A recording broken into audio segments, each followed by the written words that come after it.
Hello, my name is Berel Dov Lerner. I am a modern Orthodox Jew.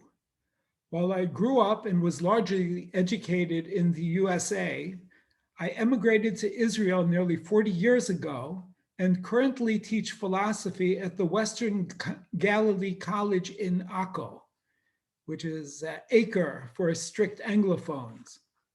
While I have enjoyed several opportunities to engage in Jewish Christian dialogue across the years, about 2 years ago I was honored to lecture on Judaism in a course on world religions at the Nazareth Evangelical College, which I understand is Israel's only Protestant seminary whose primary language of instruction is Arabic. That unique experience and the college's impressive students and faculty have motivated me to give this talk, in which I shall address the following two questions, which I have been frequently asked by Christian friends. First of all, lacking the temple and its sacrificial rites, how does Judaism address the need for atonement from sin? Number two, how can rabbinic law be legitimate when it clearly expands and deviates from the plain meaning of the Torah's legal passages? By Torah, I refer here to the first 5 books of the Hebrew Scriptures, the 5 books of Moses. Allow me one peremptory note of caution and humility. I am a Jew, and I will offer authentically Jewish answers to these questions. However, I cannot claim my answers precisely represent established Jewish doctrine. That is untroubling since, as Menachem Kellner explains in his aptly titled book, Must a Jew Believe Anything?, the demand for doctrinal systemicity and orthodoxy is very weak in the rabbinic tradition and only appears in response to external challenges. It's difficult to talk about a precise, established Jewish doctrine. Kellner explains, the Torah understands emunah, that is in Hebrew, faith or belief, less in terms of propositions affirmed or denied by the believer, belief that, and more in terms of the relationship, primarily of trust, between the believer and God, belief in. This faith expresses itself in terms of behavior rather than in terms of systematic theology. I would expand on Kellner's point by comparing the relationship of the Jewish people and or of the individual to God to the relationship between spouses. People do not have to solve the mysteries of human nature to love each other. One need not solve the philosophical puzzles of free will and the mind-body problem to have a happy marriage. While it may occasionally be useful to think about such relationships with the aid of theoretical psychologies, their success or failure is not dependent on our having availed ourselves of an absolutely correct theory. All the more so in our relationship with a God whose nature certainly surpasses our understanding. This is not to say that doctrinally speaking, anything goes in Judaism, but rather that the compass of legitimate beliefs is as wide and fuzzy as the category of proper ways to think about one's spouse and marriage. Certainly, one's relationship with God is not contingent upon having a precisely correct answer to some theological trick question. In any event, my purpose here is not to expound a Jewish theological doctrine, but rather more modestly to clear up some problems which may seem to make unfeasible any Jewish attempt to address these problems. I hope to help non-Jews, and especially Christians, appreciate that Judaism can have reasonable self-understandings of the issues here addressed. We'll begin with sacrifice and atonement. The Torah repeatedly mentions the offering of sacrifices as an essential element in rituals of atonement. I will not cite a long series of passages to make this well-known point. Suffice it to say that the schema of instructions for animal sacrifice, followed by the formula, "Thus the priest shall make expiation for them and they shall be forgiven," for instance in Leviticus 4:20, occurs repeatedly in chapters 4 and 5 of Leviticus. By the way, I should point out to you that my chapter and verse citations are in accordance with the Jewish conventions, which can differ slightly from the numbering of chapters and verses in some Christian Bibles. Chapter 16 of Leviticus describes the sacrifices, including the dramatic scapegoat ritual, practiced in the temple on the holiday now known as Yom Kippur, or the Day of Atonement. Those instructions conclude with the verse, "This shall be to you a law for all time, to make atonement for the Israelites for all their sins once a year." Leviticus 16:34. These and other similar passages from the Hebrew scriptures may lead one to conclude that according to the Torah, atonement is only available through an appropriate sacrificial procedure. Furthermore, since legitimate animal sacrifice takes place in the temple, which has not existed for almost 2,000 years, it might seem that the Torah offers no path for the atonement of sins. This would be very bad news for anyone who believes that unatoned sinners await an afterlife of eternal hellfire. It is hardly clear that notions of eternal damnation can be found in the Hebrew scriptures, or that they are universally espoused by Jewish authorities. But I will leave that aside. In any case, it would seem very bad to live without atonement. The narratives of the Hebrew scriptures strain mightily against such conclusions. Think of the great crises of sin described in the wanderings of the Israelites through the wilderness on their way to Canaan. When they sinned by worshiping the golden calf, Moses tells God that destroying the Israelites would send a bad message to the Egyptians. He reminds God of his promises to Abraham, Isaac, and Jacob. That's all in Exodus 32:11 through 13. And later instructs the Levites to set upon the people with their swords, Exodus 32:27. But throughout all these dramatic events and supplications, Moses offers no sacrifices to atone for the sin of the golden calf. Later, when the Israelites want to turn back to Egypt, after fearing the spies' report on the military capabilities of the Canaanites whom they had to conquer, Moses assuages God's anger by telling him that destroying the Israelites would place him in a bad light in the eyes of the nations. And he praises God's mercifulness. That's in Numbers 14:13 through 19.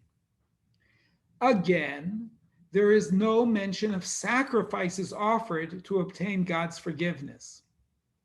When God punishes Miriam with leprosy for speaking ill of Moses, Moses prays for her recovery, Numbers 12:13, but apparently offers no sacrifice to atone for her sin.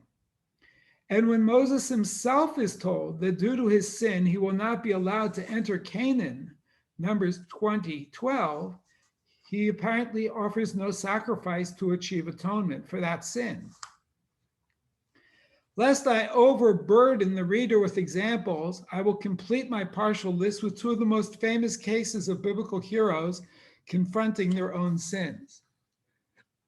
When Samuel condemns King Saul for having failed to obey God's command by sparing the Amalekite king Agag and the Amalekite animals, Saul begs Samuel, "I did wrong.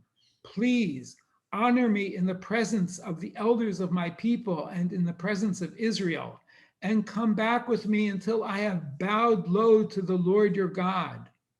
It's 1 Samuel 15:30. but he makes no mention of offering a sacrifice.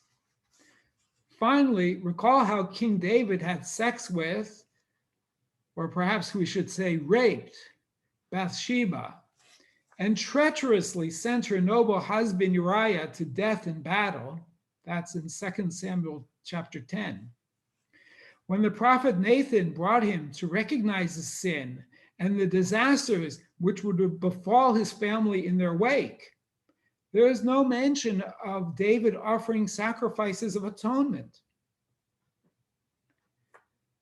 Perhaps someone might argue that, technically speaking, after the institution of sacrificial rites, first in the tabernacle and later in the Jerusalem temples, stories of Israelites sinning and repenting did not have to explicitly mention sacrifices, since the sinners could depend on the general effectiveness of public sacrifices of atonement, such as those performed on Yom Kippur, which I have mentioned. That service attains atonement for the Israelites for all their sins once a year. Again, Leviticus 16:34. However, there is a further reason to believe that Hebrew scriptures do not support the notion that atonement and thus personal salvation can only be achieved through ritual sacrifice. The scriptures themselves include many texts written under or relating to periods in which sacrifice was impossible because the first temple lay in ruins and the sacrifices had yet to be reestablished following the return to Zion with the end of the Babylonian exile. Yet in all of these texts, Lamentations, Esther, Daniel, Ezekiel, Ezra, etc., we find no consternation over the impossibility of attaining atonement and personal salvation. Grief over the loss of the temple is an evidence, as is hope for and commitment to its rebuilding. But no one seems to be worried that without the temple and its sacrifices, they are going to hell. This is especially salient in the book of Ezra, which describes the return to Zion, the reestablishment of the sacrificial rites, and the rebuilding of the temple. Ezra relates evocative accounts of the people's emotional response to these great events. For instance, when the builders set the foundations of the new temple, many of the priests and Levites and the chiefs of the clans, the old men who had seen the first house, wept loudly at the sight of the founding of this house. Many others shouted joyously at the top of their voices. The people could not distinguish the shouts of joy from the people's weeping, for the people raised a great shout, the sound of which could be heard from afar. That's Ezra 3:12, 13. You notice there is no mention of their joy and excitement over the reestablishment of atonement with the rebuilding of the temple and the reestablishment of sacrifice. I do not intend to square the seeming inconsistency between the Torah's laws of sacrifices of atonement and the disregard for the role of sacrifice for atonement elsewhere in the Hebrew scriptures. However, given the seemingly complete disinterest in the role of sacrifices in atonement displayed by the prophets and the biblical narrative, one should not be too surprised the Jewish tradition is not especially worried that personal atonement and salvation might be unavailable in a world without sacrifices. Generally speaking, for Judaism, the idea that atonement would be unobtainable without sacrifice just seems too arbitrary, unfair, and dismissive of God's power and mercy to gain much traction in the Jewish tradition. Where does that leave Jews as far as atonement and our relationship with God is concerned? As is the case with everything else important in life, we find ourselves lacking ironclad guarantees, at least as individuals.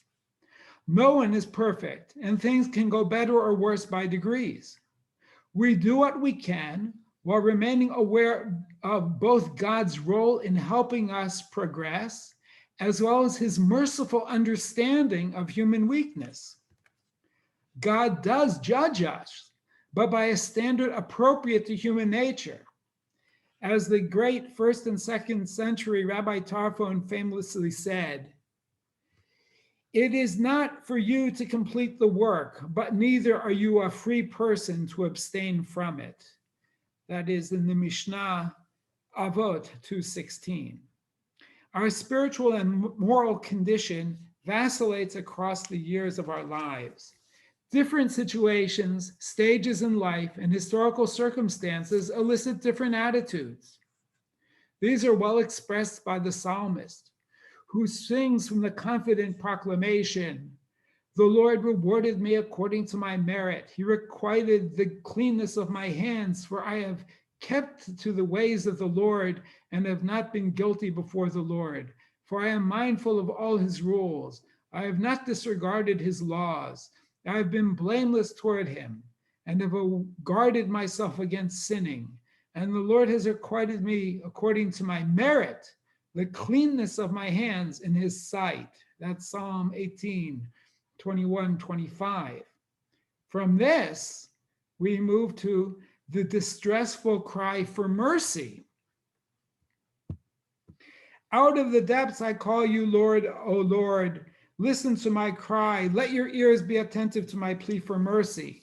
If you keep account of sins, O Lord, Lord, who will survive?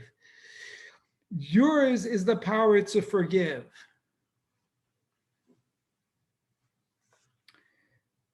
Thus, human beings are neither hopeless sinners nor absolutely pure. We have our ups and downs as we go through life under the attentive eyes of a God who tends towards mercy. But let me return to my main point, which is again supported by the book of Psalms. Once again, for all its focus on the individual struggle for repentance, atonement, and closeness to God, Psalms have very little to say about the role of sacrifice in these endeavors. While sacrifice clearly plays a role in the ritual aspect of the process of repentance and atonement, it does not seem to be crucial. Thus, Rabbi Yochanan, who survived the Second Temple's destruction, felt confident recommending, for instance, that with the Torah in ruins, a dinner table at which hospitality is practiced replaces the sacrificial altar as an instrument of atonement. You can find that in the Babylonian Talmud, Chagigah 27a, and also see Rashi's commentary there. On to rabbinic law. Jewish law and the rabbinic tradition includes a huge amount of material not included in and sometimes contradictory of the literal text of the 5 books of Moses, or the written Torah. In order to make sense of this, one must understand that for Judaism, the Torah is a law which is actually meant to guide the lives of individuals in society. It is not an impossible task assigned to people in order to demonstrate them unequal to its demands, but rather, surely this instruction which I enjoin upon you this day is not too baffling for you, nor is it beyond reach. It is not in the heavens that you should say, who among us can go up to the heavens and get it for us and impart it to us that we may observe it. Neither is it beyond the sea that you should say, who among us can cross to the other side of the sea and get it for us and impart it to us that we may observe it. No, the thing is very close to you, in your mouth and in your heart to observe it. That's Deuteronomy 30, 11, 13. It is not a stumbling block which will inevitably trip us up, but rather its ways are pleasant ways, and all its paths peaceful. It is a tree of life to those who grasp it, and whoever holds on to it is happy. God's commands are not liabilities, but rather opportunities. As Rabbi Hananiah ben Akashia says, the Holy One, blessed be He, wished to grant Israel merit, and so He multiplied the Torah and commandments for them. As it is said, the Lord desires His vindication. He will magnify and glorify Torah. Quoting from Isaiah 42:21, and that quote appears in Mishnah, Tractate Makot 3:16. It would be a very interesting,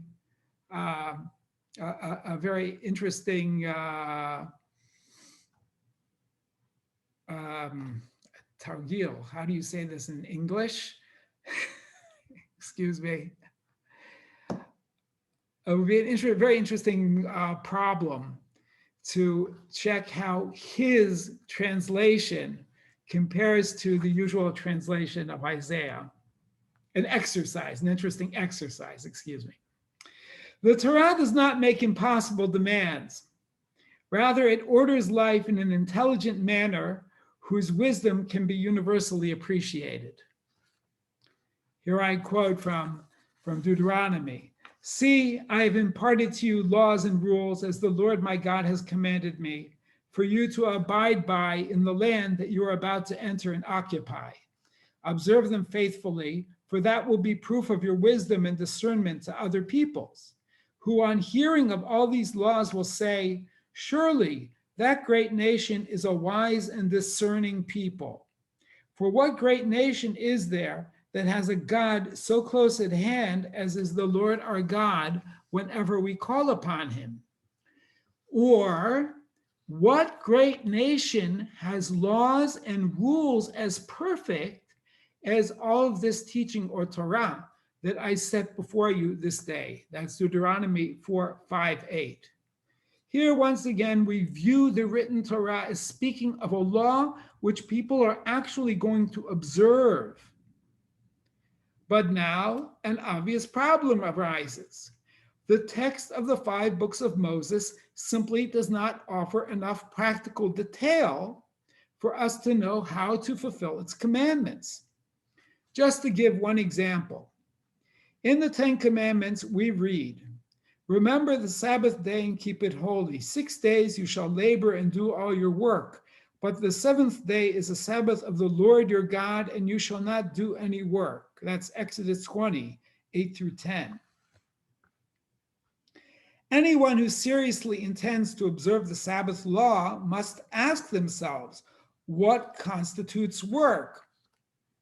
Granted, there is a strict law against lighting a fire, and there is a mention of certain basic agricultural work being prohibited on the Sabbath in other places in Scripture, but certainly nothing like a general legal definition or a list of subcategories which would help us with this issue.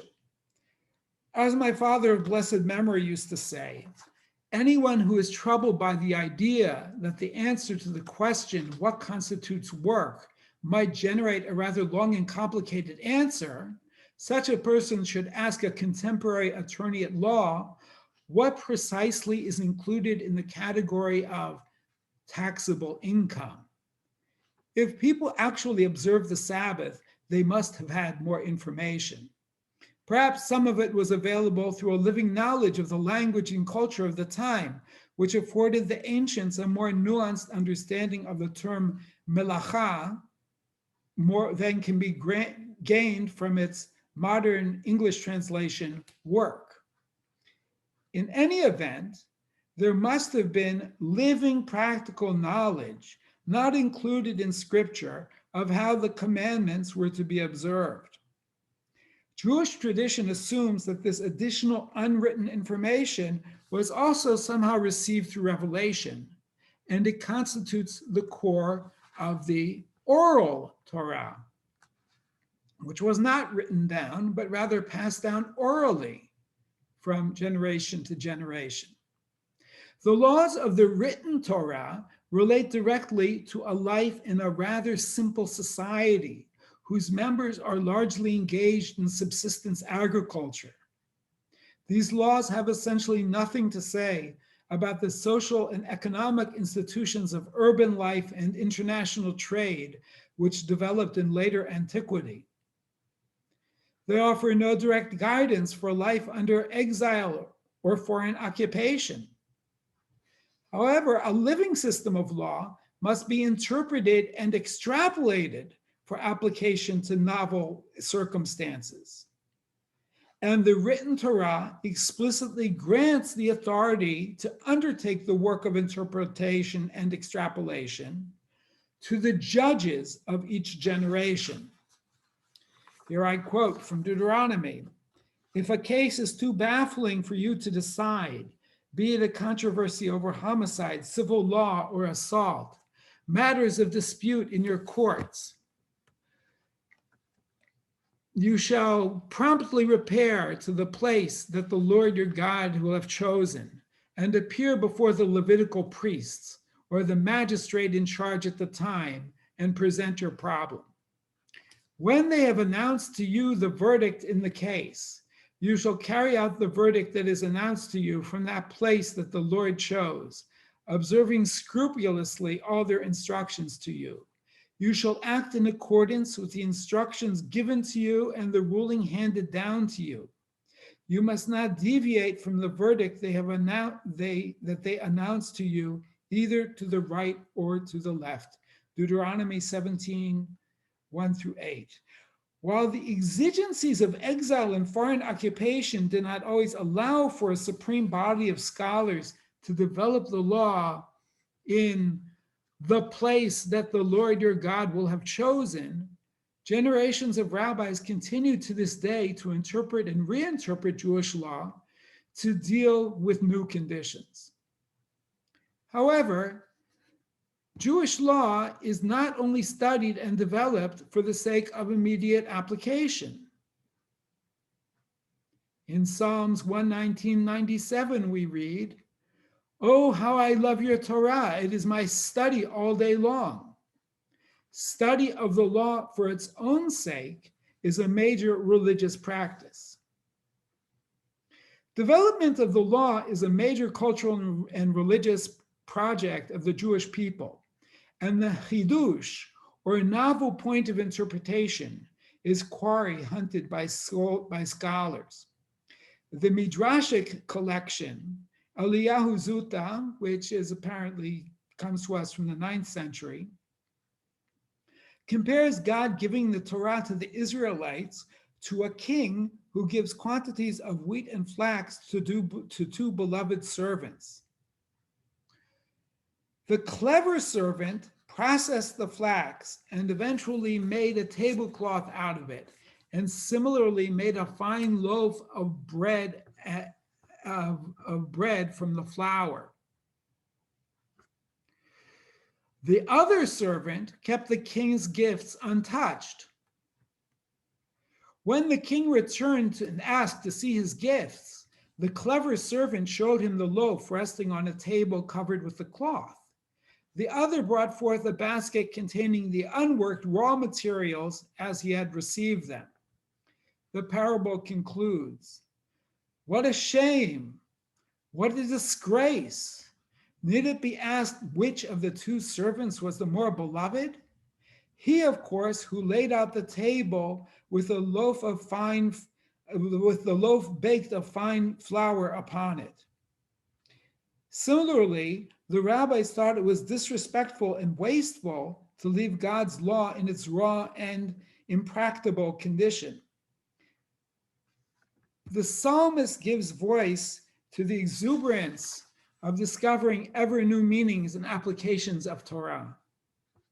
"With my lips I rehearse all the rules you proclaimed. I rejoice over the ways of your decrees as over riches. I study your precepts. I regard your ways. I take delight in your laws. I will not neglect your word. Deal kindly with your servant that I may live to keep your word. Open my eyes that I may perceive the wonders of your Torah. That's Psalms 119, 13 through 18. This idea of asking God's help in opening our eyes in studying the Torah makes it clear that we're not simply talking about some surface, immediately available, plain meaning of the text, but rather that there are deeper consequences and applications waiting in the Torah, so to speak, for us to discover creatively. I hope this lecture will help you gain a more charitable understanding of traditional Judaism. I would like to conclude with one final point regarding Jewish law. Think of how foundational texts are treated in other living legal traditions. For instance, the role of the Constitution in American law. The Constitution is held in highest regard. The president and other officials swear to protect and uphold it. However, the US Constitution is not simply stored away in some museum. It is interpreted and reinterpreted in each generation by jurists entrusted with its implementation. New application of the Constitution to new circumstances generate interpretations which would likely amaze its authors. Law written in the context of a largely agrarian early American society must now answer questions posed by an age of information and biotechnology. It is precisely through such application that the Constitution retains its centrality for American society. So too for the Torah. Even if its traditional author was certainly privy to future developments, he had to formulate a text which would make sense to its original pre-modern readers and leave it to future readers to creatively develop its future application. Thank you very much.